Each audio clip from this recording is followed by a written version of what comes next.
মাধবপুরের লেগে বরাদ্দ হয়েছে 50 লাখ এলজিডি। আমি যা কইলাম যে 50 লাখে কি ব্যারিস্টার সুমনে রইব?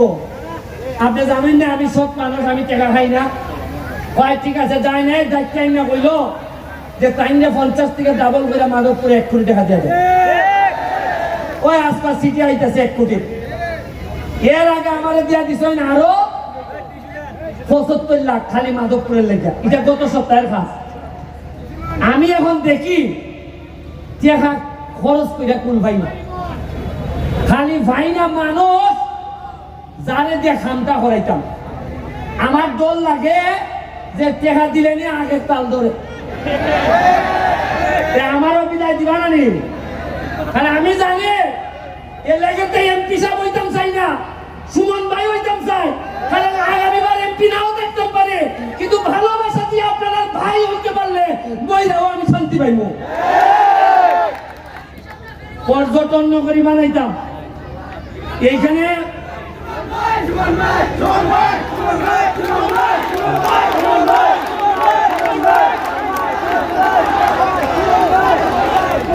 আবার পর্যটন নগরী বানাইতে চাই আমি মাধবপুর সোনারগাঁও।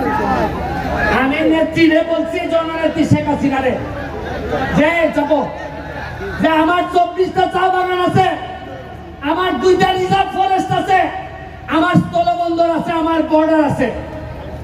আমার কিসের কম আছে? মাধবপুর আপনারা জানেন কিনা সবচেয়ে ধনী উপজেলার একটা, 100টার মতো ইন্ডাস্ট্রি আছে। মাধবপুরের মানুষ একটা মানুষ না খেয়ে থাকতে পারবে না। আমি চা বাগান গুলা 3টা চা বাগানের বেতন হয় না, আমি 2.5 লাখ টাকার চাল পাঠাইছি। কইছি যে বেতন না হইলে আমি এমপি দিব। আমার এমপি যদি ভাত খায় তাহলে আমার শ্রমিকরা ভাত খাবে। আপনারা এখানে সাইফোর্স কোচিং, সাইফোর্স লিমিটেড, এখানে ম্যাডাম আমাদের মাঝে উপস্থিত হয়েছেন।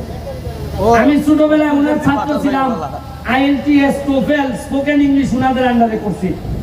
উনি আমাদের পুরা 23টা ইউনিয়নে কোন ছাত্র ছাত্রী যাতে ইংলিশে ফেল না করে এই জন্য সকল শিক্ষকদেরকে ট্রেনিং এর ব্যবস্থা করতেছেন। উনি আমাদের মাঝে উপস্থিত আছেন, ওনার জন্য একটা হাততালি আমি আশা করি। আমি কম্পিউটারের ব্যবস্থা করতেছি বাচ্চাদের জন্য, প্রতিটা স্কুলে মাল্টিমিডিয়া ব্যবস্থা করতেছি। আমি আজকে আর বক্তব্য বাড়াবো না, স্বপ্ন দেখতে শিখেন। যে সুমন 9.5 লাখ টাকা দিয়ে নির্বাচনে নামছিল, আজকে 9.5 লাখ টাকা দিয়ে নির্বাচনে নামবে।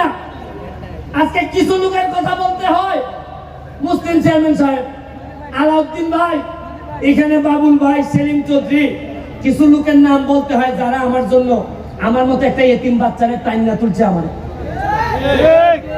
তাদের অনেক লোকের নাম বলতে পারি না, তাদের আমার কলিজা কাটতে দিল, আমার ঋণ শেষ হয় না। আর এরা বাদ দেন, এরার পরে আপনারা ভোটাররা যেভাবে আমার না জানিয়ে না বুঝছে আমারে আপনারা ভোট দিচ্ছেন, দোয়া করছেন, খালি এমপি বানান নাই, সারা বাংলাদেশের নেতা বানাই দিচ্ছেন আমার আপনারা। আমরা মাধবপুর সোনারগাঁয়ের হিসাব করি না, হিসাব করি মাধবপুর থেকে জাতীয় নেতৃত্ব তৈরি হবে, সোনারগাঁ থেকে জাতীয় নেতৃত্ব। 1 লাখ গাছ আনতেছি, আম গাছ। কত খাইবে আম? আমি আপনাদেরকে বলে, আজকে আরিফিন রবি আইছে এইখানে, আজকে সাথী খান আসছে গান গাইতে, আজকে তামান্না হক আসছে গান গাইতে। কিছুদিন আগে আপনারা জানেন সোনারগাঁতে আমাদের আইসিটি মন্ত্রী আসছে, সালমান মুক্তাদি, তাশরিফ খান, এরা আসছে। আপনারা বুঝেন না যে এরা আসে মানে লক্ষণটা কিতা? এরা এমনি আয়, এরা বুঝে যে ইতারে পরে যেতেছি গা। এরা জানে, এরা তো সারা দেশ ভাঙিয়ে খায়, এরা জানে কোন জিনিস নেতা হইতেছে। এই রুমি আমি আরো প্রায় অনেক বছর আগে তার সোনারগাঁ নিয়ে আসলাম। এই সময় আমি তার আইনজীবী ছিলাম, একটা মামলা করছি। ওই সময় সানসে ভাইয়া কিছু কম টাকা দিয়ে আইনিছিলাম, বললাম যে আমি উকিল, তোমার আমার এলাকা তাইও গান গাইও না, কিছু কম টাকা রাখতো। এই সময় মাত্র 25 না 30,000 টাকা দিয়া এই সময় 1 লাখ টাকা দিয়ে গান করে ওই আমার সাইডে দিছে আচ্ছা ভাই আপনি যেহেতু আমার আইনজীবী গাইলাই শোন না।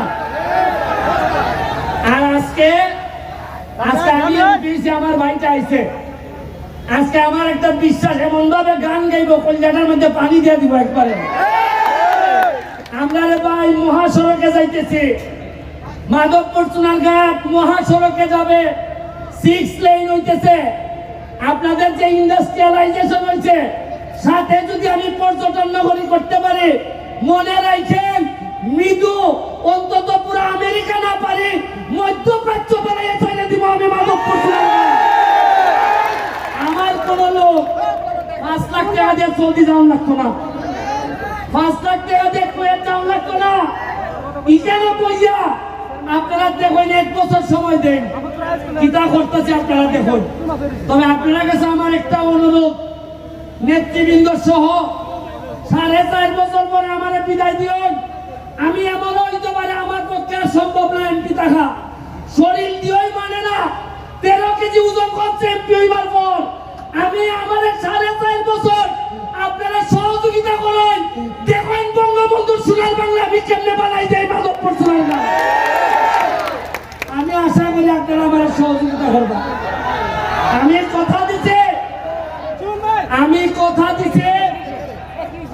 আমি যতদিন এমপি আছি আমার কোনো সম্পদ নাই আমার ঢাকায় কোনো ফ্ল্যাট নাই আমার কোনো প্লট নাই আমার আমেরিকা লন্ডনে আমার পরিবার মানে আমার বউ বাচ্চা তাদের কোনো সম্পদ নাই। আমি কথা দিচ্ছি যতদিন এমপি থাকবো মাধবপুর সোনারঘাটের আমি আমার পরিবার 1 শতক জায়গার মালিকও আমি হব না।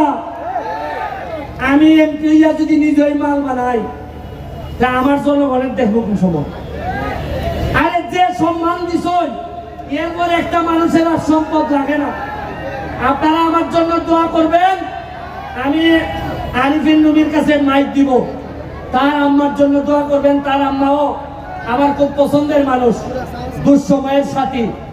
আমি আপনাদের কাছে আবারও দোয়া চেয়ে আমি সব সময় আপনাদের সাথে থাকব। যখন গান হবে বাচ্চাদের জন্য গানে থাকবো যখন ওয়াজ হবে ওয়াজে আমারে পাবেন আমার যখন ঈদের আনন্দ হবে তখন পাবেন। আপনারা জেনে খুশি হবেন আমার এলাকায় একটা ময়লা নদী যে নদীতে আপনারা জানেন 49টার মতো বাথরুমের লাইন ছিল। আমি এমপি হওয়ার পর এই বাথরুমের নদীতে ডুব দিয়ে উঠতে বলছিলাম যে এমপি 49টা বাথরুমের লাইনে ডুব দিতে পারে এই এমপি ইতিহাস না বদলে যাবে না এই এলাকা থেকে। আপনাদেরকে আবারও শুভেচ্ছা জানিয়ে দোয়া করবেন যদি বেঁচে থাকি তাইলে আমাদের পক্ষে ইতিহাস বদলানো সম্ভব হবে। আর যদি মাইরা ফেলে তাইলে বলে যাচ্ছি ভালো ছেলে মেয়ে যারা আছে তাদের মধ্য থেকে সৎ মানুষ যারা আছে তাদেরকে এমপি বানাবেন।